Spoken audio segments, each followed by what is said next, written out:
Agventure is a company set up to face the challenges of the modern world and of climate change by tackling regenerative agriculture. The company was set up in 2009 after a visit by some farmers who were very interested to go to Australia and to have a look at what Australian farmers had done to cope with farming in an environment which was very, very harsh, and also in a system that was subsidy free. And really the question they were trying to answer is, why is farming, in particular in East Africa, so unsustainable, and what could be done to change that and make it better? The outcome of that visit was two things. The Australian farmers recommended, firstly, to set up a group to work in farmers' interests, and that's what Agventure is. And secondly, to get into conservation agriculture, or as we see it now, regenerative agriculture. When we think of sustainability, it's all about resilience. And resilience is something that's really important when you come to climate change, because we know that cycles of rain and cycles of weather will be more and more extreme as time goes by. So to have a farming system that's fit for purpose, it has to be resilient. And so really that's where Agventure has focused on. We are here to help farmers grow their produce and products more economically, and to be able to make the most yields from what they plant. Practicing regenerative agriculture is extremely important. So we really focus on teaching our farmers practices and skills to be able to get better outcomes that are good not only for them as farmers, but secondly, to be able to get the most out of their soils sustainably, not just quick short-term gains, and also ensure that there is little impact on climate. Also to ensure that they're doing all this sustainably.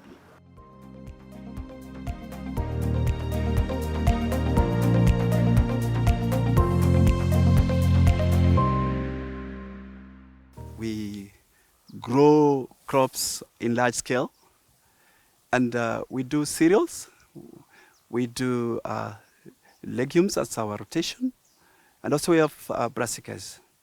Just to mention a few, what we do is we do wheat, we do barley, we do sorghum, and also corn, maize.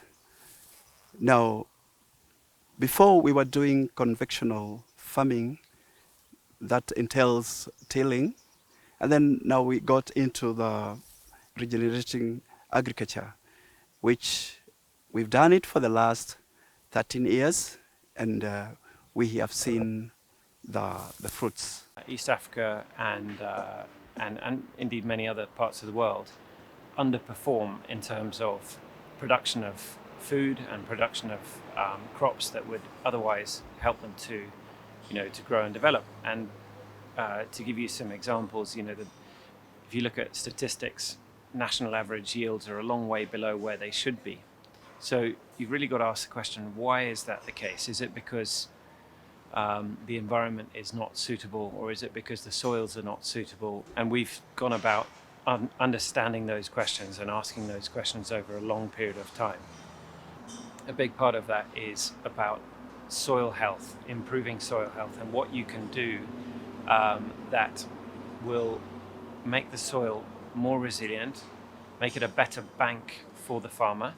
And by that I mean it should hold more moisture and have more nutrients available. And if you can do that and at the same time reduce the disease in the soil, then by definition a plant will grow better and you'll yield more, and the farmer will be happier off.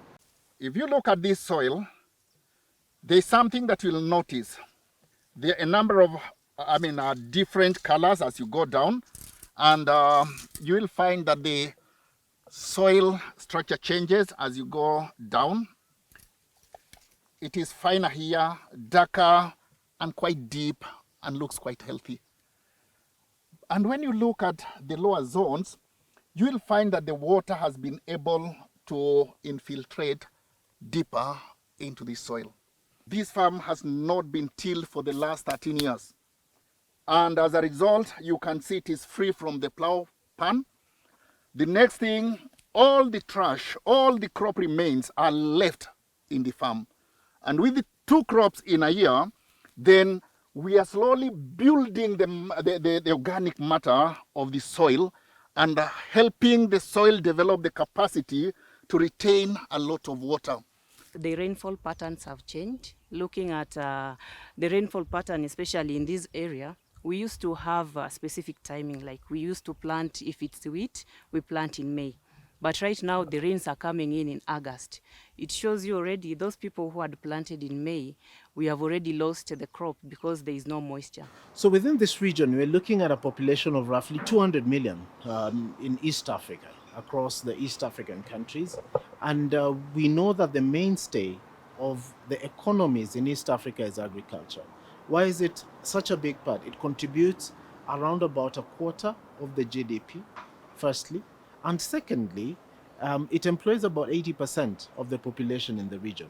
So you can imagine how important agriculture is. You know, East Africa currently imports a fairly significant proportion of what it consumes. Obviously, the first objective is for farmland that's here to be able to feed its own population first and foremost. So that's the starting point. But the future of it is more than that, that it could be a net exporter of and a grain basket for the rest of the world. A question you might ask is a bit more about the specifics of what does it mean to an individual farmer.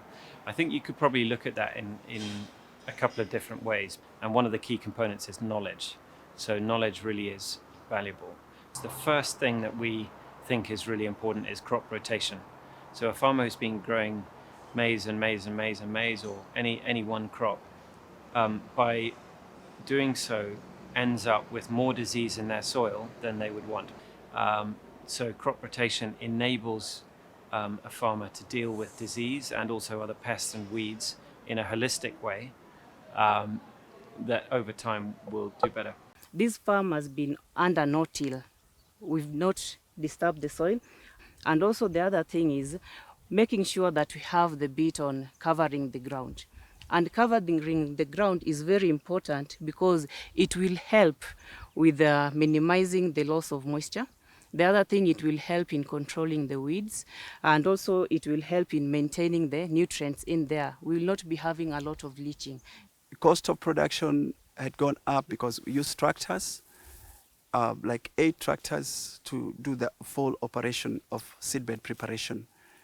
But currently, because of non-till, you find our cost of production has actually gone down. And Syngenta's been a very valuable partner.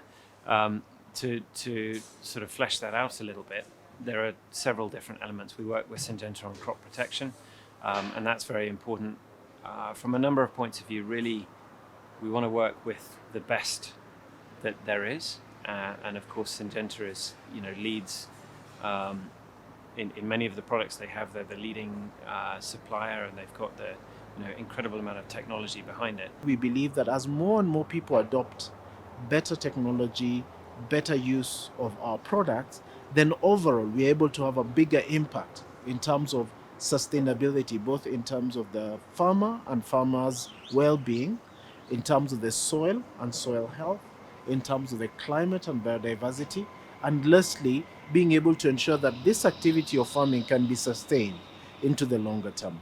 Let's improve things, and there are lots of ways you can improve what you do, whether it's through better seed or better crop care or better planting. The key thing is an attitude and a mindset that says we're going to do things better for tomorrow. This far we've reached because of the good product we've been getting from Syngenta Commercial. They've been given us products that are useful. What I've liked with the team, it's been a teamwork. They've walked the journey together with us as a farmer. The speed into the need of the products, we get them right on spot. They've supported us agronomically in all processes. Otherwise, we are happy, and we look forward continuing working together with Syngenta.